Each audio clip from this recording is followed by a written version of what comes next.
Hi, I'm Michael Sansolo, and welcome to another episode of Shopping with Michael. So far in this series, we've talked about supermarkets and all the new and interesting things going on there. Today, we're someplace very different, a place most consumers may visit far less often than their supermarket, but one that's no less important to a family's health and wellness. It's the drugstore. You know, medicine has changed dramatically over the past few years, and so have drugstores. Today we're going to talk about drugstores and the exciting new health and wellness-oriented products and services that you can find there. You know, consumers are beginning to see their friendly drugstore, a place that traditionally provided some basic medications, a pack of gum, maybe a greeting card. Now it's the go-to place for solutions for acute care, chronic disease management, and more. In fact, health maintenance is the drugstore's new mantra. It's part of a movement to control medical costs by pushing the responsibility for primary health care, particularly the testing, monitoring, and screening of chronic conditions and health risks, into the hands of the consumer. And shoppers are responding.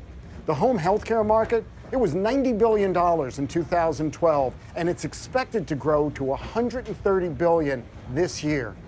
Now, consumers make about 26 trips a year to a drugstore, that's about twice a month, to purchase over-the-counter items.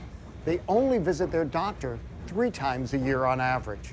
So we're going to have a whole lot more about all of this in just a little bit. As we all know, it wasn't that long ago that when we said diagnostic kits from a drugstore, we were talking about some pretty simple stuff. Basically, for most of us, it meant a thermometer, which we'd use to check if we had fever or if our kids weren't feeling well, and we'd go from there. Well, diagnostics and health maintenance, they've changed dramatically. Even the thermometer is nothing like it used to be. We've got a couple different thermometers here, and this is one you've probably seen for a number of years. It's a digital oral thermometer. So when you put it in your mouth or your kid's mouth, really easy to read what is your temperature because it comes up in a nice digital setting. But thermometers have gotten way cooler. We've got a model like this. You point in your ear, it gives you, again, what is your temperature. Really easy to do with a sick kid who's fussing. And if they're really fussing, these are so amazing because you actually point this at the child's forehead and it will give you an accurate reading of what their temperature is. So even the most basic diagnostic has gotten much simpler. But it's happened in other spots too. If blood pressure was your issue, you're used to something like this, the arm cuff and a stethoscope, and you would use that to get your blood pressure. That's hard for a lot of us to do. Now you can buy a kit like this. Basically, it's a wristwatch, but what this watch is doing is it's gauging your blood pressure, and it's almost as accurate as what's going on with the cuff. Simpler to use, and a great way for people who have blood pressure issues to keep a sense of what's going on and is their medication working. But again, science keeps changing this. For folks with diabetes, they've always got to be checking blood sugar. So kits are getting simpler and simpler in that area to make it easier for them to get that little bit of blood they need, quickly test it, and determine what they have to do. But the world opens up into new places. This kit here measures how you're breathing. Now, some of us may remember this. If you've been to the hospital, you've had surgery, sometimes they want you to use a breathing device to make sure your lung capacity is coming back. This one can be used by athletes, so they can gauge how efficiently they're breathing, and they can work on breathing better, and that way they can be faster, stronger, whatever they may need. Again, it's an over-the-counter item in a drugstore that can help you do this. And science is pointing to the future. There are now things like DNA kits. The one I have here happens to gauge what is my DNA, so it can help me find the right solutions if I'm having joint pain. Diagnostics have come a long way. It used to be quite simple. It's now getting more and more complex. But as we look at it, it's giving us more ability than ever to maintain our health and to deal with challenges that we might have. Just some of the ways that we see the drugstore of today becoming much more of a partner to us in health maintenance and disease prevention. We'll be right back. Rich people know all about quality. They spend lots of money to get it. But you don't have to be rich to get the quality you want in your everyday shopping. That's because store brands from your favorite supermarket, drug chain, or mass merchandiser give you comparable ingredients, taste, and performance at prices that beat the national brands all the time. Of course, you have to be a smart shopper. Try the store brands. Use them at home, compare products and results. And of course, enjoy the savings. Maybe that's why so many rich people buy store brands too. Store brands, the smart way to get quality. When we go to the drugstore, the odds are there's one product area virtually all of us are going to hit at some point during the year. If you're anything like me, every now and then you suffer from a headache or various pains. I still like sports, and oh my gosh, do I find a way to injure myself. Painkillers are the most frequently used over-the-counter medications. They're called as a group analgesics, and believe it or not, 1 in 5 Americans will use one of these products at least once a week. And over the course of a year, 80% of us will use one of these painkillers. But here's the kicker.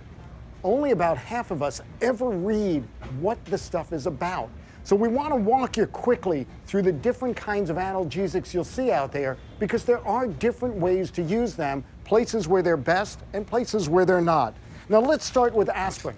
And aspirin is the oldest of all the painkillers, and frankly, when it came out, it was a miracle drug. There may be many of you watching this who your doctors have recommended that there is some dosage of aspirin you take each week because it helps with heart health. One of the keys to aspirin, and again, your pediatrician will talk to you about this, there are times aspirin should not be used. So it's important, again, to read the box, because aspirin doesn't work in every condition. The first alternative we got to aspirin was acetaminophen. And acetaminophen is different than the others that I'm going to talk to you for a very simple reason. Acetaminophen works through the liver. The others all work through the stomach. Now what that means, probably very little to you. If you have a headache, it'll work the same way. However, if you've got joint pain that is caused by inflammation, let's say you have arthritis, acetaminophen working through the liver is actually not going to work. So it's again one of those cases you need to talk with your doctor to make sure you're taking the right pain relief for whatever your ailment is. Acetaminophen may work in many cases, but on inflammation, it's not. The alternatives to aspirin in those cases come from the two newest players in the analgesic family. First, and one that's getting used pretty widely, is ibuprofen. Ibuprofen is a fabulous medication to use for headaches, for joint pain, for all different kinds of aches and pains. It is somewhat gentler on the stomach than aspirin, but again, your doctor will tell you which one may work best for you. It's been out for, at this point, about 30, 40 years, widely used and recommended. And the newest is, of course, naproxen. Its main difference over ibuprofen is that you take the pills far less often. A very effective painkiller with a much longer lasting ability. But again, you've got to remember that aspirin, ibuprofen, and naproxen are all wonderful if you've got inflammation in the joints. Acetaminophen, terrific on headaches, but has issues if joint pain is your issue. So it's real important to read the boxes to make sure you're selecting the product that best suits the ailment that you have. And of course, always good to talk to your doctor to get advice on which one may be best for you. In many respects, these are miracle drugs because they make pain go away. But we got to use them properly, because that's always the key. If you're anything like me, when you go to the drugstore, there's a lot of stuff we need to get, and we don't always know it. For instance, I suffer from a lot of seasonal allergies, and there are choices on the shelf. But I've always kind of wondered, what's the difference between the stuff on the shelf and the stuff that the pharmacist has back behind the counter? Well, I've had the opportunity to go out and talk to a couple of pharmacists to find out what is really going on.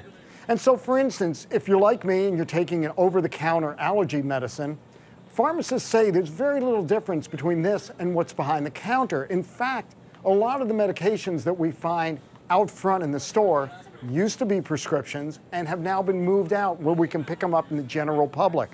What you want to do, though, is, again, you read the directions. You may want to talk to your doctor. Pharmacists even say, occasionally ask them.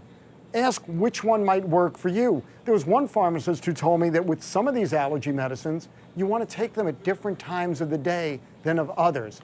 So depending on which one you're using, a little bit of advice, a little bit of knowledge will go a long way. But the pharmacist can help in other ways.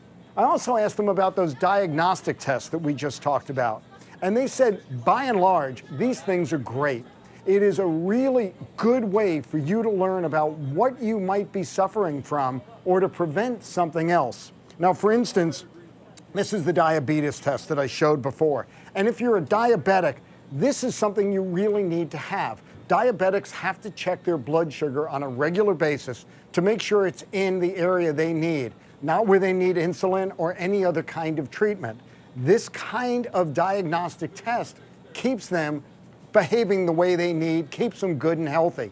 But as I learned, there are other ailments that aren't quite as obvious as diabetes. For instance, there are some ailments that your body will show absolutely no outward signs that you have them. And so when you've got certain diagnostic tests that might help raise a flag, give you a warning that there is some kind of problem that you need to treat. So again, the better the consumer you are inside the drugstore, you can get a whole lot of information to help you. Talking to pharmacists, they say they do a lot of schooling. They have to stay current on an awful lot of information in order to guide us through what we're buying in a drugstore. So we can use them. We can go, we can ask questions. And I know, yes, there are lines, and sometimes you can only grab their attention for a couple of seconds. But they say, don't be afraid to ask that question, because they view their role as part of your medical team. You don't see your doctor as often as you may see the pharmacist, so feel free to wait online and ask them that question, because it might help you get some information and get the kind of remedy that will really help your health and keep you with your body running the way you want it. This is Shopping with Michael. I'm Michael Sansolo. See you soon.